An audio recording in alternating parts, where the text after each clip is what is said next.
আজি নতুন এটা জুচৰ ৰেচিপি মই ট্ৰাই কৰিম। সেইটো হৈছে আপেল আৰু গাজৰৰ জুচ। তাৰ কাৰণে গাজৰ এটা এনেকৈ চাটনিত চাটি ল'লোঁ মিহি মিহিকৈ, আৰু আপেল এফাল এনেকৈ মিহি মিহি সৰু সৰুকৈ কাটি ল'লোঁ। তাৰপৰা পানী এগিলাচ দি মিক্সিত মাৰি তাৰপিছত চেকনিৰে চেকি দিলোঁ।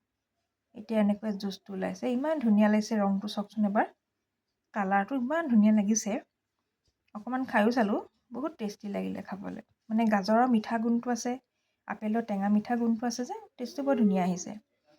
আপোনালোকে এবাৰ হেল্ডি জুচ হিচাপত এবাৰ এইটো ট্ৰাই কৰি চাবচোন, বহুত ভাল লাগিছে খাবলৈ।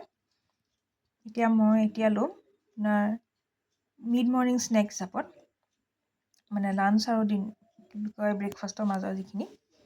ব্ৰেকফাষ্টত মই একোৱেই নল'লোঁ, অকল পানীয়ে খালোঁ। গৰম পানীত নেমু চেপি তেনেকৈ খালোঁ।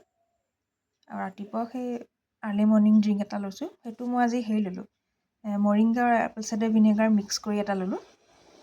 সেইটো মই পৰিমাণটো এটা ৰেচিপি কৰি মই আপোনালোকক দিম বাৰু। মই দিম কৰি আছোঁ, পাহৰি আছোঁ কথাটো। আজি মই মনত পেলাই দিম বাৰু। আপোনালোকে জুচটো ট্ৰাই কৰি চাবচোন।